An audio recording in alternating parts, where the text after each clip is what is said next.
Welcome to Politics Done Right. I am your host, Egberto Willies. This is a progressive program that will take the mystery out of politics. This is the program that will encourage you to make sure government becomes we the people. Whether you are liberal, progressive, conservative, or otherwise, you get to air your point of view. We are an independent media outlet that, unlike mainstream media beholden to corporations, we only owe allegiance to you. Remember, you can also send me a tweet at EGBERTOWILLIES. That is at Egberto Willies. Let us engage. It is Politics Done Right. Welcome to Politics Done Right on KPFT. My name is Egberto Willies. Today we have a great show for you. We have two special guests for you. First, we have Mondale Robinson, who is the principal at Black Men's Voting Project. He's going to talk about how you get people to vote, how they did it in Georgia and elsewhere. And secondly, we have Helen Lee Bouygues, who is going to talk about fake news and critical thinking. Two very important guests in these times. But first, we're going to start with the president-elect. He is going to talk about the sacking of the Congress. Please call 713-526-5738, 713-526-5738. Support our programming. Support KPFT 90.1 FM. So call that number in support of our station. You can also go to kpft.org, kpft.org, and please send support in the name of Politics Done Right. But let's get busy.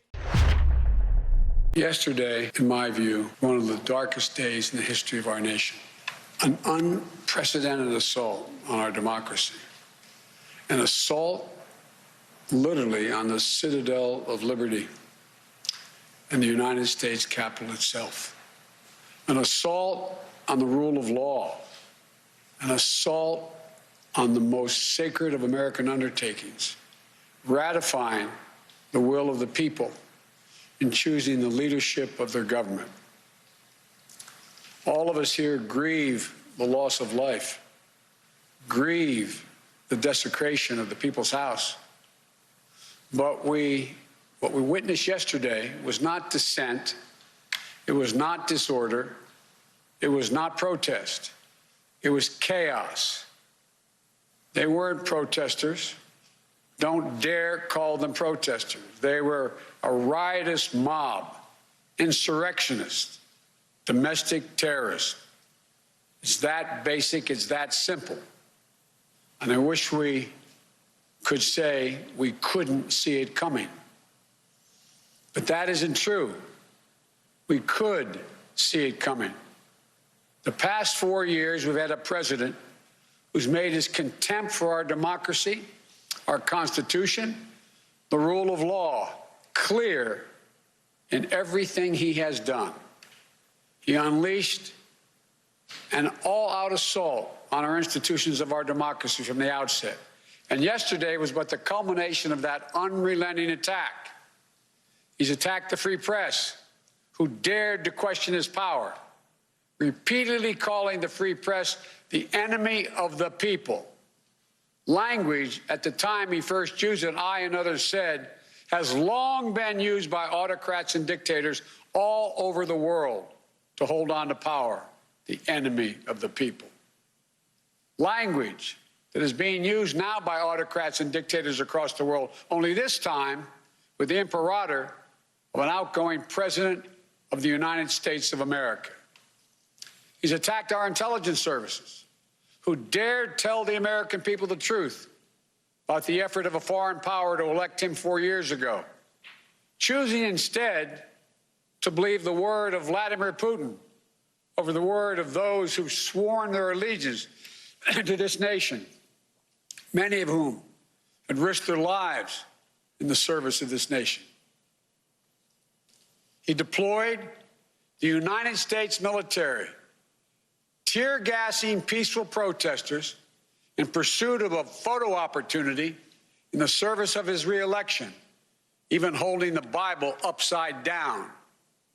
The action that led to an apology from the chairman of the Joint Chiefs of Staff and an outspoken denunciation of the use of military for domestic political purposes from scores of former military leaders and secretaries of defense, led by Secretary Cheney. He thought he could stack the courts with friendly judges who would support him no matter what. They were Trump judges, his judges. He went so far as to say he needed 9 justices on the Supreme Court because he thought the election would end up in the Supreme Court and they would hand him the election.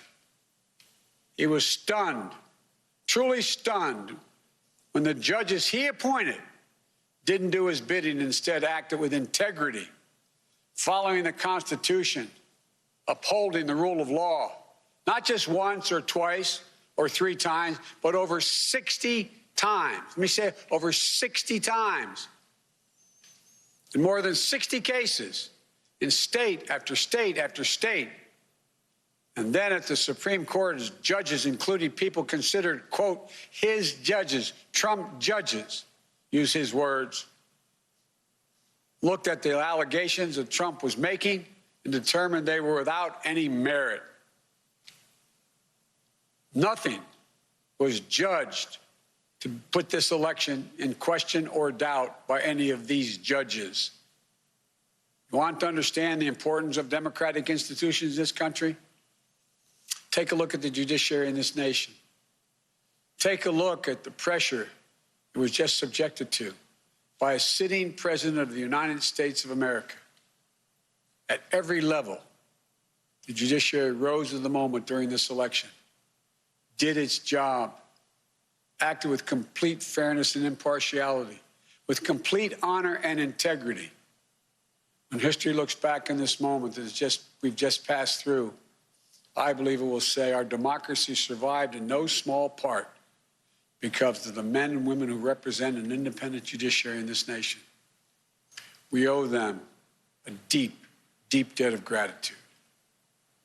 And then there's the attack on the Department of Justice, treating the Attorney General as his personal lawyer and the department as his personal law firm. Through it all, we would hear the same thing from this president. My generals, my judges, my Attorney General. And then yesterday, a culmination of an attack on our institutions of democracy. This time, the Congress itself, inciting a mob to attack the Capitol, to threaten elected representatives of the people of this nation, and even the vice president, to stop the Congress from ratifying the will of the American people in a just completed free and fair election. Trying to use a mob to silence the voices of nearly 160 million Americans who summoned the courage in the face of a pandemic that threatened their health and their lives to cast that sacred ballot. I made it clear from the moment I entered this race that what I believe was at stake. I said there was nothing less at stake than who we are as a nation, what we stand for, what we believe, what we will be. At the center of that belief is one of the oldest principles this nation has long held. We are a government of laws, not of men, not of the people, of laws. I said it many times in the campaign. Our democratic institutions are not relics of another age. They're what sets this nation apart. They're the guardrails of our democracy. And there's no president. That's why there is no president who is a king. No Congress that's a House of Lords. A judiciary doesn't serve the will of the president or exist to protect him or her. We have 3 co-equal branches of government. Co-equal. Our president is not above the law. Justice serves the people. It doesn't protect the powerful. Justice is blind. What we saw yesterday in plain view was another violation of the fundamental tenet of this nation. Not only do we see the failure to protect one of the three branches of our government, we also saw a clear failure to carry out equal justice. I don't know if you used to say in the Senate, excuse a point of personal privilege. A little over an hour and a half after the chaos started, I got a text from my granddaughter, Finnegan Biden, who's a senior in her last semester at the University of Pennsylvania. She sent me a photo of military people in full military gear, scores of them lining the steps of the Lincoln Memorial because of protests by Black Lives Matter. She said, "Pop, this isn't fair. No one can tell me that if had been a group of Black Lives Matter protesting yesterday, they wouldn't have been treated very, very differently than the mob of thugs that stormed the Capitol." We all know that's true. And it is unacceptable, totally unacceptable. The American people saw it in plain view, and I hope it sensitized them to what we have to do. We have a great activist out here right now with us. Mondale Robinson. He usually says W. Mondale Robinson is here with us. He is the founder of the Black Male Voter Project. He's also the National Political Director for Democracy for America. He's a political contributor to the Village Celebration. And I know that he also has a podcast that he's going to tell us about. Anyhow, welcome to Politics Done Right, Senor Mondale. How are you doing today? Peace, brothers. Good to see you outside of the confines of Netroots. So I ain't get to shake hands with you this year because of COVID, but it's good to see you. Hey, it's great seeing you, man. I tell you, I'm original from Central America, and we're a huggy culture, and this is hard on me. This COVID thing is hard on me. But you know what? Yeah. I'm going to see you. Hopefully, we're going to all be taken care of, that we can see each other in August when we have Netroots 2021. We'll see what happens then. Anyhow, Mondale, how you been? Man, busy, man. Trying to survive COVID, make sure I'm safe, and also ensure that the politics of Black men are heard and also seen in this country. So yeah, super busy with that. Not to mention the stuff we do at Democracy for America and the podcast Clickbaity Political Thirst Trap. I'll tell you what, let's go give you a plug for that first. Tell us a little bit about it's a new podcast, right? Yeah, I mean, we started it in March of last year. So, we've been going strong, man. It started out as an evening podcast. We did it 2 times a week. And then right in the middle of it, we saw that it was something bigger than and folk were vibing with it. So we took it to a morning podcast. So every morning around 8:30-ish to around 10:30 to 11 o'clock, we're on air on YouTube, Facebook, Instagram, Twitter. Yeah, just streaming live, man, at the Ben Dixon Network. Oh, you're working with Ben the Dixon. The other 2 co-hosts okay. are Ben Dixon and Marcus Farrell. Great. Yeah. I tell so you what, Ben joined the podcast later. Excellent. Give us the link that folks can go to pick up that podcast, the website, and so forth. Yeah, so the easiest way to get the podcast is go to Facebook and go to Clickbaity Political Thirst Trap. Clickbaity Political Thirst Trap, and you can find the podcast. I mean, we have some great visitors. We had Cornel West this past week. We had Nomiki Kuntz. We had we have a ton of people come join the show, man. It's a wonderful conversation. It's a safe space for Black men political thought. So it was formed as a a byproduct of Black Male Voter Project. Well, excellent. What I'll do is when I get this blog out and this show out, I'll tag you guys directly on the blog as well. Anyhow, tell me a little bit about Black Male Voter Project. Why did you found this this organization?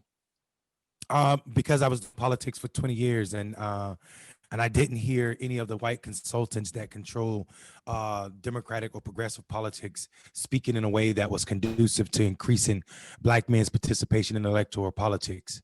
We know that nearly half of the black men in this country that are already registered to vote, nearly half of the black men in this country that are already registered to vote have not voted in 6 consecutive elections. Now, that's not a critique of black men, because we know people turn out to vote because resources are spent on them. And since no one was spending resources to prioritize black men, it was weird to believe that you were going to increase black men's participation in electoral politics, especially when you couple the fact that they weren't prioritizing our needs, and also the fact that black men don't have their basic needs met. And if you consider the lessons learned from Maslow hierarchy of needs, that tells us if a person don't have their basic needs met, they can't think about things that are self-actualization. And the way we play politics in this country, it seems as self-actualization. And so black men didn't have time to think about voting because no one was talking to them about the fact that politics could really address, if done properly, it could address the fact that we are trans in housing, that we are underemployed, that we are, if we are even employed, that we could use politics to address the fact that we are over sentenced or overrepresented in those who are killed by cops, or overrepresented in those who are suspended or expelled from school. These are all political issues that weren't being presented to black men in a real way.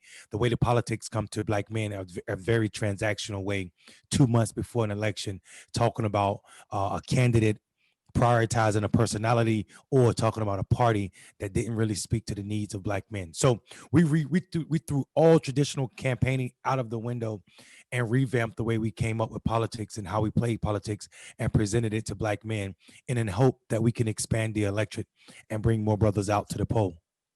I think that is so important. You know, one of the other things that I'd like to, and I'd like you to address this as well. There's a whole lot of, I mean, there were millions of dollars, billions of dollars that was spent in the last election. And what I notice is a whole lot of consultants get these $10,000 contracts, these $15,000 contracts, these $50 million contracts.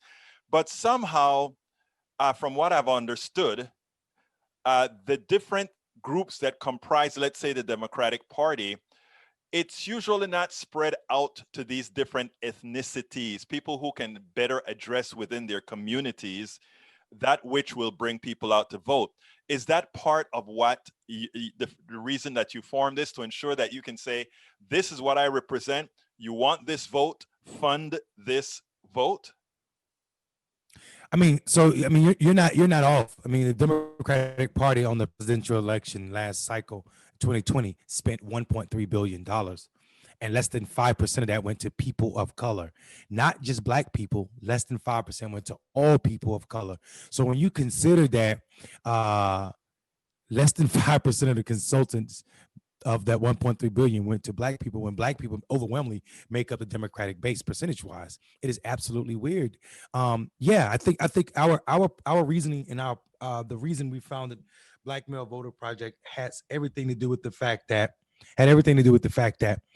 we needed to address our issues in an effort to bring black men to the poll, to expand the number of brothers that were voting. And we could no longer wait on the Democratic Party and all of its auxiliary, including its candidates, to do the work of engaging us in a way that was one, culturally appropriate, and also one that was effective. So we created Black Male Voter Project not as a benefit to the Democratic Party, but as a benefit for our community, because we know when black men vote, there are more progressive ideas and candidates elected, and that's beneficial to the entirety of our community. So the need to form Black Male Voter Project has been there.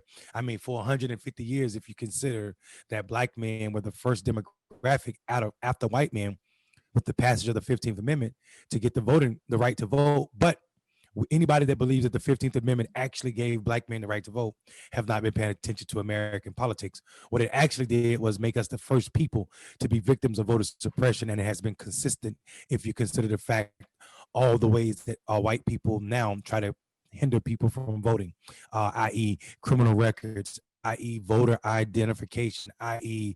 The closing of polls, i.e. shortening of hours. All of these things negatively affect black men more than most demographics in this country. Now, So we we created Black Male Voters Project as a way to inform brothers and to let them know that voting is part of it, but being civically engaged is more important. And we know that once brothers are civically engaged, then voting will become a byproduct of that new mentality. Now, I understand that you're currently in 13 states: Virginia, North Carolina, South Carolina, Georgia, Mississippi, Florida, Alabama, Texas, Arkansas, Ohio, Indiana, New York, and New Jersey. Do you intend to make this a 50-state proposition? Well, we are currently in 17 states now. Oh, so you, okay, we great. we're already expanding. We're in Michigan, we're in Wisconsin, Ohio as well. So yeah, and Kentucky also. So yeah, we're definitely it's our job to be wherever black men are. I don't know about 50 states because there's 220 brothers in North Dakota or You something, can't in forget about Alaska. North Dakota, Mondale. We can't forget about North Dakota, but I don't think it's effective and efficient to. We have a better chance of calling those brothers, asking them if they want to move down south, somewhere where the weather's better. But I mean, we're definitely trying to be in places where black men exist in a way that that's significant. And if you think about it, um, it's the missing piece. When we started Black Male Voter Project, our goal was to close the gap between black men and black women. So the 10% of where black women vote higher than black men, that was our goal, to shut that down this year by 5%, and in the future by making it at least even, or even where black men are voting at a higher percentage if possible. Then sisters, knowing that this is a beneficial to the work that's necessary to bring black men into the political fold in a way that their issues are seen and their voices are heard. Now, Stacey Abrams in Georgia was very successful in bringing out people of color and underrepresented people, the works. Did you work with her this cycle in Georgia at all? I mean, so not directly. We both sit at the C4 table, and so I mean, Fair Fight is her organization, so we both sat on those calls. Her organization and my organization sat on the C4 calls on a weekly basis, sometimes multiple times a week, and there was information sharing happening, of course. And then also at the end of the cycle, Stacey Abrams' organization sent us a check also. So shout out to Stacey for that. Her saying our work and saying that this is a work that we need. This is work that she wanted to support. So shout out to the team over at Fair Fight for doing that. But Black Male Voter Project is a unique monster. We reach out to we do the work that most organizations can't. If you consider in Georgia, there's nearly 1 million black men that are registered to vote, and before 2020. 460,000 of that million had not voted in 6 election cycles, federal election cycles. So that means they didn't vote for Stacey Abrams in 2018. They didn't vote in 2016. They didn't vote for Barack Obama in 2008 or 12. But of those brothers, we turned out 104,000 black men. So black men that were registered to vote before 2008 that did not vote for Barack Obama in 2008, 2012, nor did they vote in 2018. They came out to the poll this election cycle, 104,000. So you can brothers came to the poll. You can claim a piece of that action that's actually got the win. That's huge. An extra 100,000 men. That's huge. Now, how do you do it? Now, you don't go to KFC and ask them for their secret sauce. Come on, brother. No, I'm just joking. I know. Yeah. So what we do is we cut down the transactional nature of campaigning. We don't come to brothers 2 months before an election. We actually spend an entire year talking to brothers about their issues. And before we start talking to them, we spend the first part of that year listening. We have these conversations called Brothers Be Voting, where there are no cameras, there are no women, there are no white people. It's just black men in a room. And we're listening to brothers, and we overpopulate for regular black men, brothers who are drug dealers, gang members, people who don't vote regularly. And we invite 1 or 2 political people in the room, but not so they can filibuster the conversations, just so they can listen and see how wrong they're getting in politics.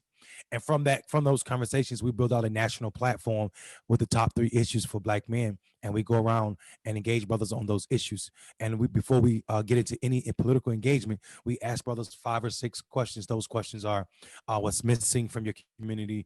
Who are the leaders in your community? What's necessary to make your community whole? What's necessary to make you whole? And who do you see as a leader individually? So we take those 3 issues and build out a platform talking about those 5 questions or 5 or 6 questions. And then we engage brothers 5 or 6 times around those issues and also those questions.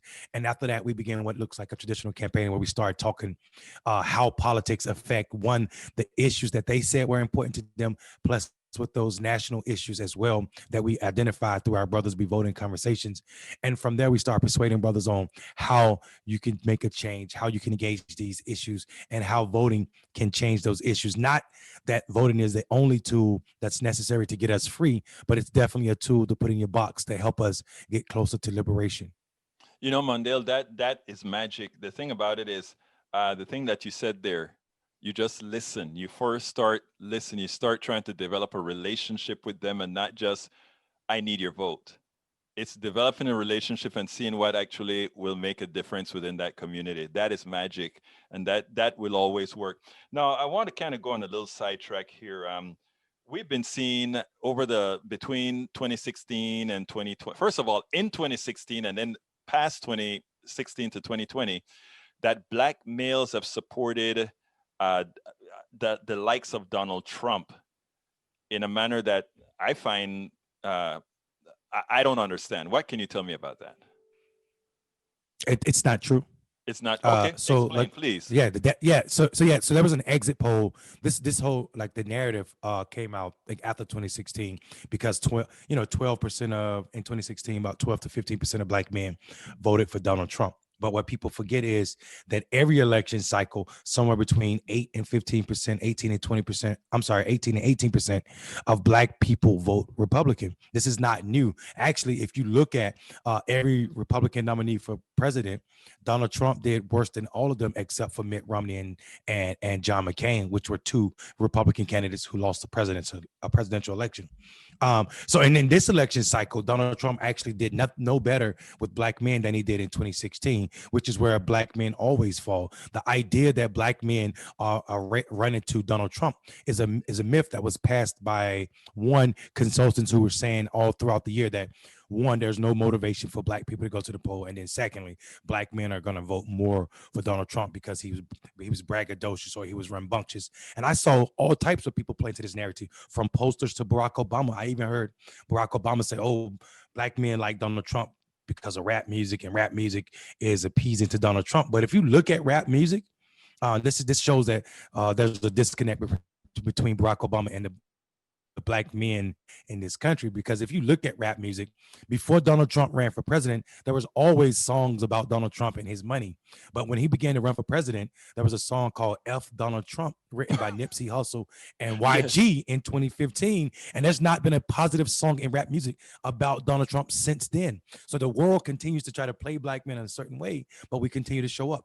And the reason I know this is because not only in Georgia, but in all the states we worked in, we saw Black men voting at record numbers in the Democratic primary, even in most cases higher than what they did in 2008 for Barack Obama this election cycle. And to vote in a Democratic primary is to say that you were voting against what Trump stood for. But people just rejected this idea and continue with this bad narrative. I don't know why. I think people get a kick out of kicking Black men when we're down or whatever. Well, actually, that is a common. Let me tell you, that is one of the reasons I do independent media. One of the reasons that I do independent media is because a lot of times a narrative gets placed, whether it starts at Fox News or it starts somewhere else, and then everybody pick up on the same piece. And as opposed to somebody else picking up somebody like, let's go to the Black Male Voter Project and interview these guys who are sitting with these folks and find out what the real story is. Somebody grabs the narrative and take off with it. And to some extent, that's sort of a disrespect that I find in today's politics on all sides. And that is that a lot of times people are asking questions of a consultant that has nothing to do with that community. And they're asking them, what do you think about that? I recently was in a board meeting, and I didn't say anything. I just kind of smiled when I mentioned something about how people of color saw the insurrection that we just had. To people of color, that wasn't nothing strange. To people of color, it was like, we get an opportunity for you to see that people can act the fool, people can be violent, people can be killers, and police officers are Veterans, back your on them. neighbors. Exactly. Exactly. But when we say that, when Black folks or Latinos or other people say that, it's like, oh, you're just saying that.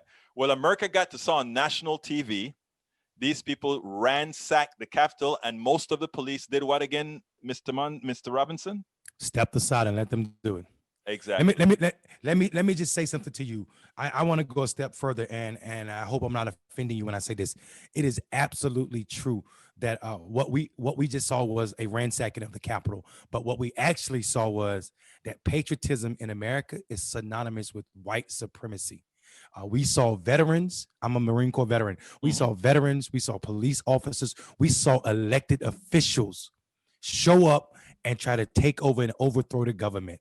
America is a banana republic, and Donald Trump has a large role to do with it. So we just got to be honest in all of these terms and all of this shenanigans that we keep playing lip service with. It's dangerous because what's happening is America is on display, and its whiteness is ravaging this democracy right now. Unless people are willing to address it, we are at a dangerous pressure point in our space. And that is important to note, because I've said that on my program as well. You have to understand exactly what's going on if you're going to fix the problem. And what's going on is there's a sect in this country, that white sect in this country, that if things don't go the way that they think it should go, they're willing to destroy the country to ensure that it does. And Absolutely. I don't know why you thought that would offend me, but some people don't. I appreciate you doing independent media and doing it right. So I don't know why I thought it would offend you. So yeah. Yeah, I'm just kind of curious. But anyhow, Mondale, when I'm about to close every interview, I asked, what would you have liked me to ask you that I didn't? That's a good question. I think for me, I like to tell people, what the difference between me doing politics and some of my white friends that do politics, and why I got into politics, right? So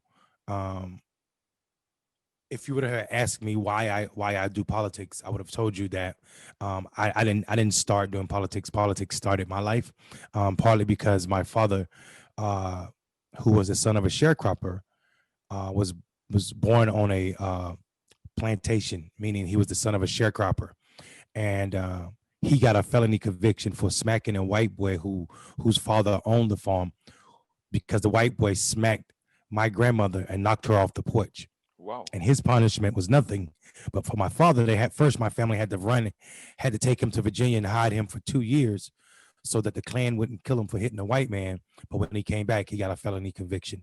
And that limited our lives and what we did. It forced us to grow up in poverty, because it started a cycle that didn't end. The F is the scarlet letter for Black men in this country.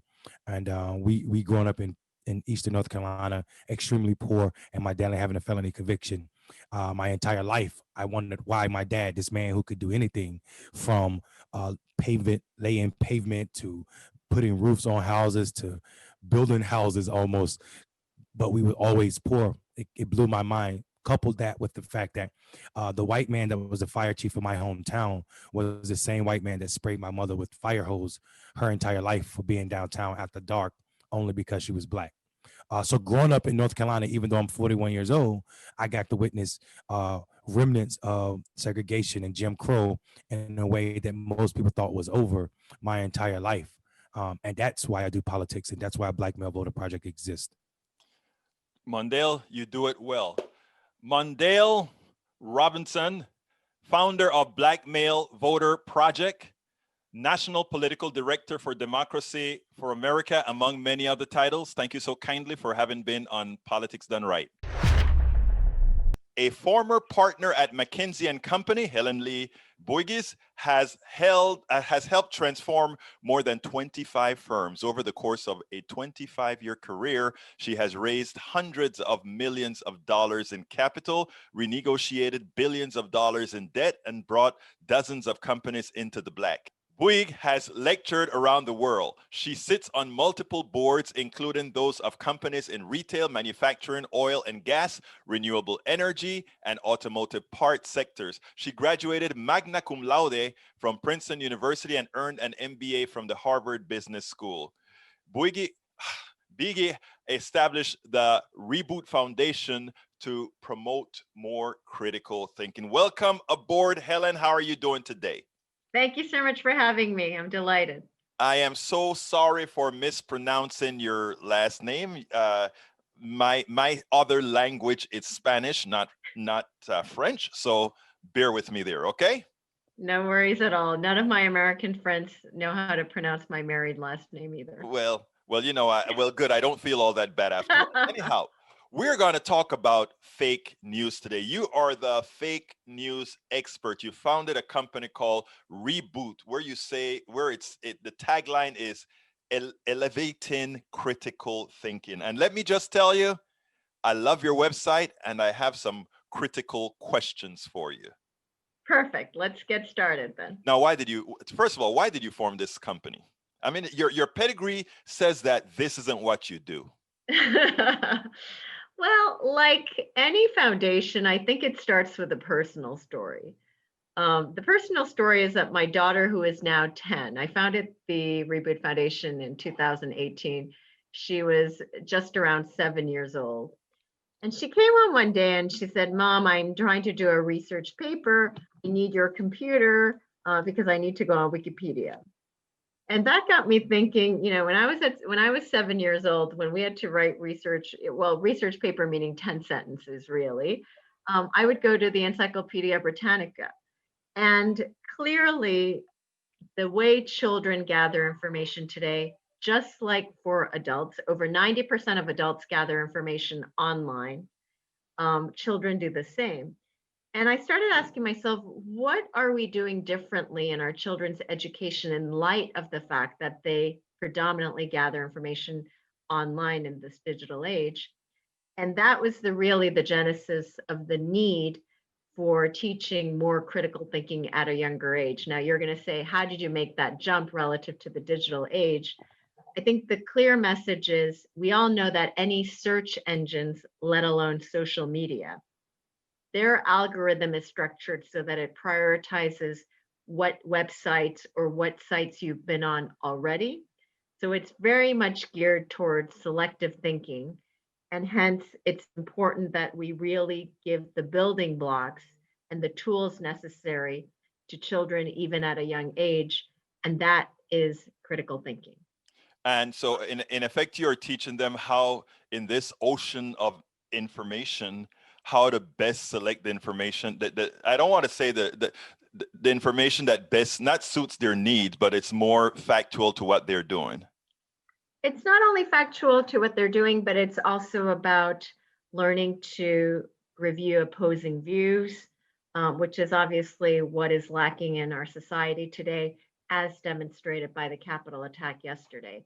And I think these are kind of the skills that when it's very difficult online to differentiate even what a blog is, let alone from institutional sources, the capacity to take a step back, realize your own cognitive biases, and think about your own thinking when you are evaluating, researching, or forming your convictions. These are very critical skills, especially in this day and age. And practically speaking, in the workforce as well, as you know, any surveys that are done of people talking about what are the critical skills necessary for the future generation, critical thinking skills comes as one of 3. And yet, when we did our survey at the Reboot Foundation, majority of the people that we surveyed believed that not only did they not get a critical thinking education from K to 12, but that their children are not getting it either.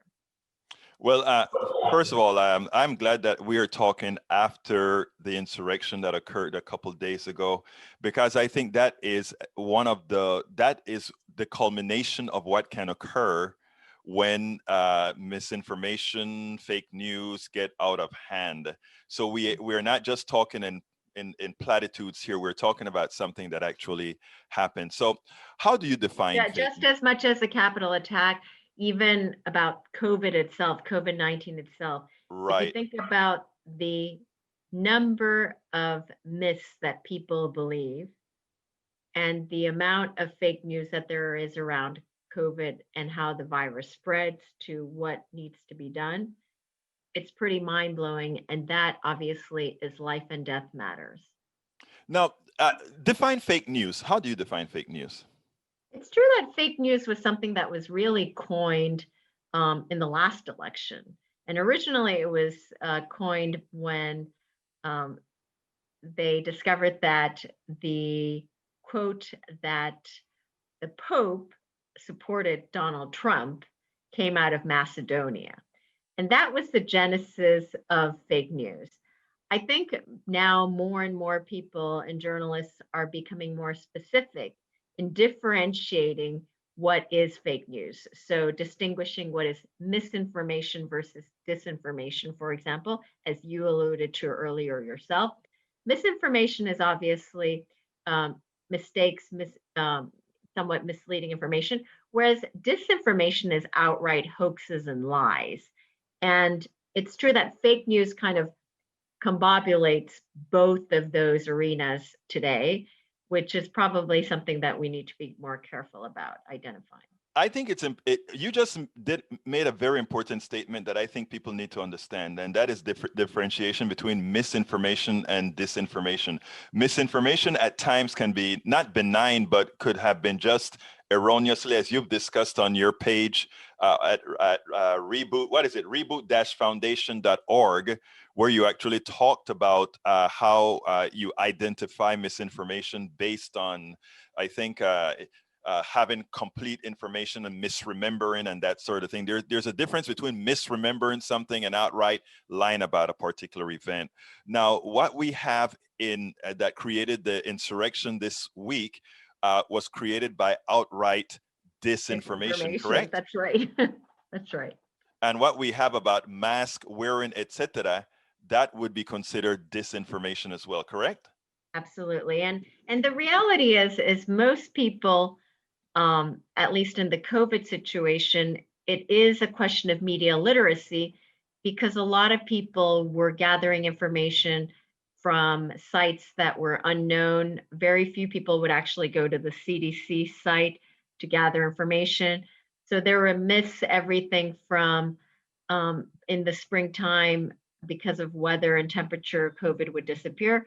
Well, we went through the summer, it didn't disappear, to questions around where it spread from as well. So there was a lot of different myths, and unfortunately, it's just a demonstration of some of the challenges that we have, where people don't know as well how to discern and gather the factual information because the internet is wonderful. We have a wealth of information, but it's also very difficult to navigate. There is no distinction between blogs, between opinions, between facts, what is an institutional source, what is a sponsored source. And then all of this is just accentuated even further and aggravated by the utilization of social media, which is even more disturbing because over 90% of news that people gather comes via the social media platform. Now, Helen, one of the interesting things about it is you're not a fanatic of TED Talks because you don't think it presents enough of a venue to really extrapolate on information. And yet I gave a TED Talk. I know exactly. You did give a TED Talk, but let me just say one thing. I do a show 1 hour, 5 days a week, and I do a blog where I do about 3 to 5 pieces every day. I agree with you. To get real information out, you have to spend the time. You have to be able to do the work. How can we have 24-hour news sources right now? It seems like we have all the necessary parameters to fulfill your wants. And your wants is that we can actually structure information in a manner that it's complete. Talk to me about that. The challenge is it's not the work that the journalists are doing that's the problem. It's the challenges that you as a journalist yourself is facing in terms of trying to get your articles out via Twitter. It's all around that instant gratification. I'm not even going to go into the discussion of influencers or whatnot, but the fact of the matter is, for your articles to be seen, if it goes through via social media, via Twitter, you're just going to get that many clicks and that many more sightings. The problem is probably because your articles are fact checked and they're not as sensational in terms of preying on people's emotions with the titles or with the content.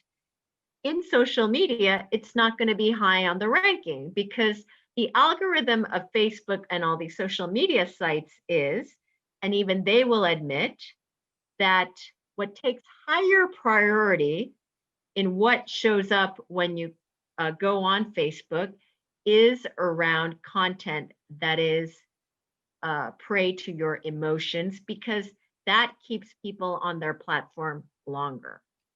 I must admit that in given the titles of my programs, I try to get some sort of a balance. The articles all factual. I try to get a balance. In fact, when we're posting your articles, we are going to fight like hell to make sure people see the good words that you have to say by trying to give a title that will hit an emotion, but with some sort of a fact-based instinct in it. Now, I have an important question here because you're an MBA, you're also magna cum laude, all these great things in the American school or college university system. I go under the premise that in order for misinformation to grow or for any seed to grow, you have to have fertile ground, fertile land from which to have it sprout. How is indoctrinating someone in whatever form, whether it is on your history, a country's history, how does that allow what we've seen? Let me ask it a different way.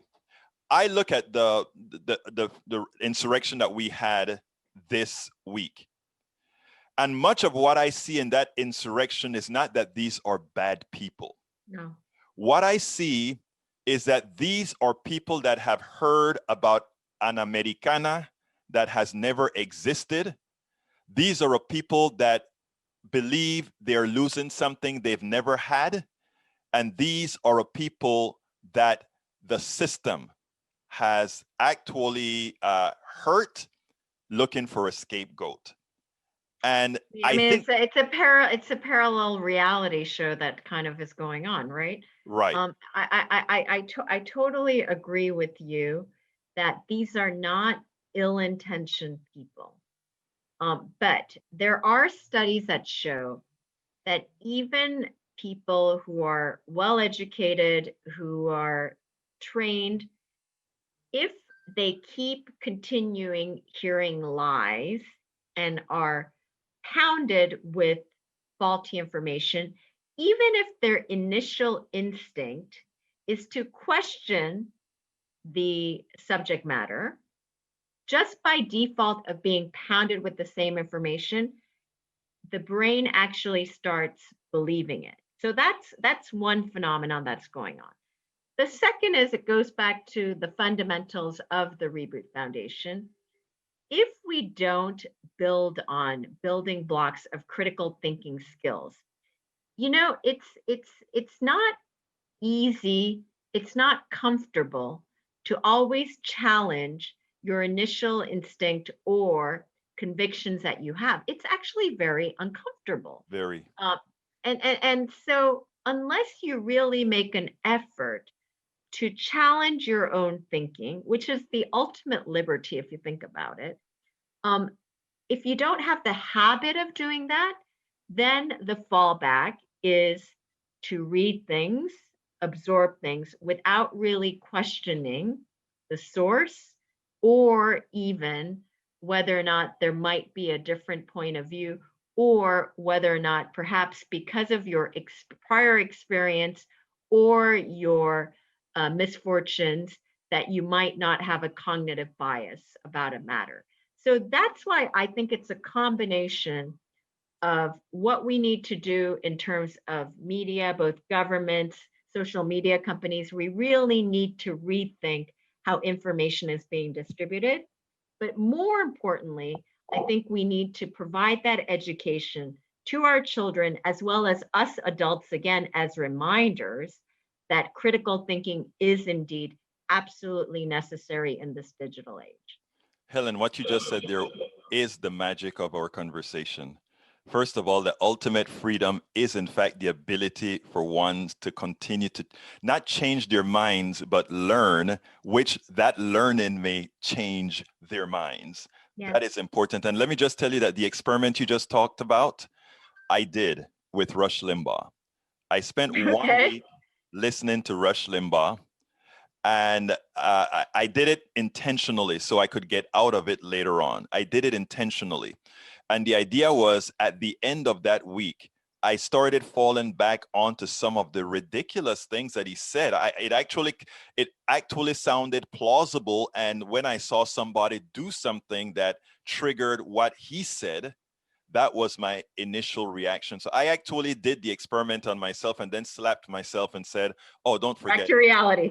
Right, you got that from Rush Limbaugh.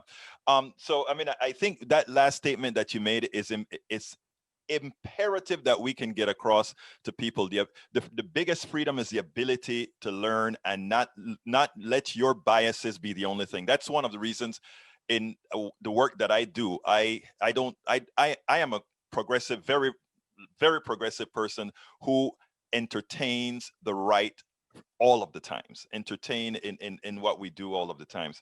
Now, in that light, and remember the original question that I asked you about having the fertilized soil, therefore misinformation to grow. How important is what that base is? Let me give an example. I want to be clear on this one specifically. We are an exceptional country, and we have been so we are the bastions of morality. A lot of those people that were marching there really believe that, and they think there are changes. I mean, we are the country where a whole lot of bad things have occurred that we have kept out of the history books. How has that not been in some sort of a way fake information that actually challenges what's occurring today? I'm going to ask you to expand a little bit more in your question because I know it's an important question and I want to address it. Here's the thing. Let me give a classic example. There are two things special about America. We're a very strong capitalist country, and number two, we were completely and entirely based on slavery. Okay, and not only black slaves, but all slaves that the people who built the Pacific Railroad, they were partially slaves, but we don't call them that. We can enumerate all these particular issues. That is our foundation. Now, in that being one's foundation, to have a class of people believe that you are exceptional in these things, don't that then make an insurrection that is violent in its nature, given your violent origin, not seem all that out of whack, and that anything can trigger it then? So that goes back to people's sensation of entitlement or values that people are based on. And I think, I'm not trying to bring everything back to critical thinking, but it goes back to that sense of entitlement originates from your original biases. Exactly.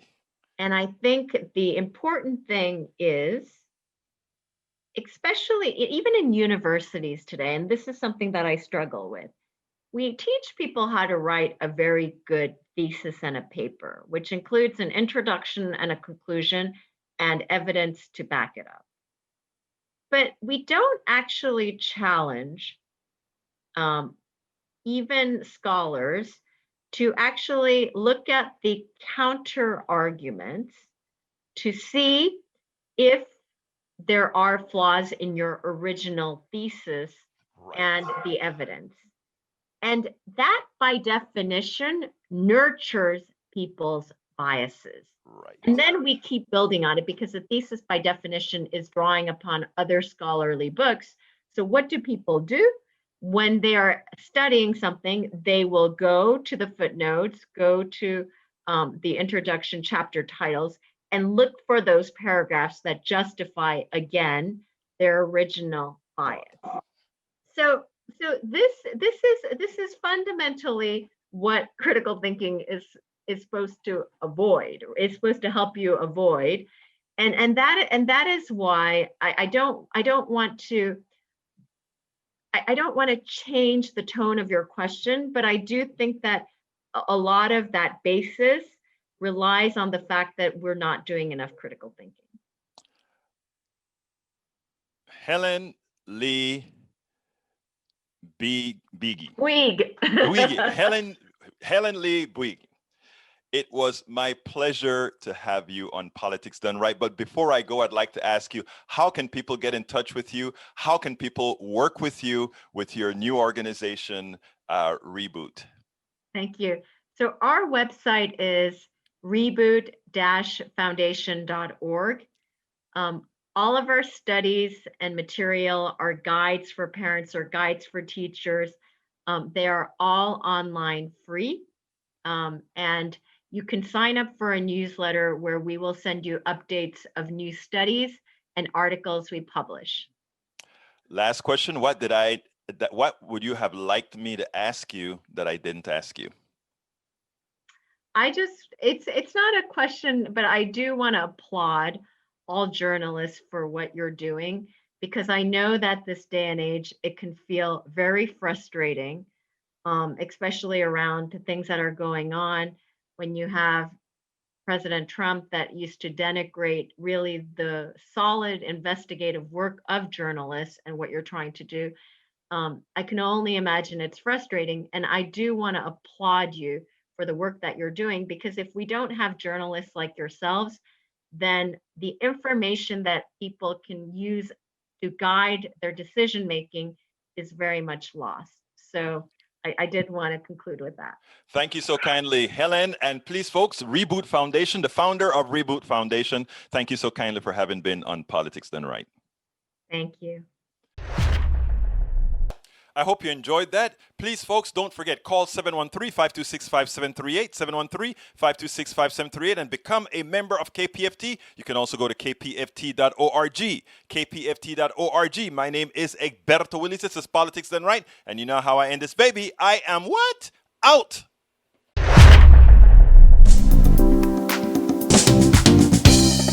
Welcome to Politics Done Right.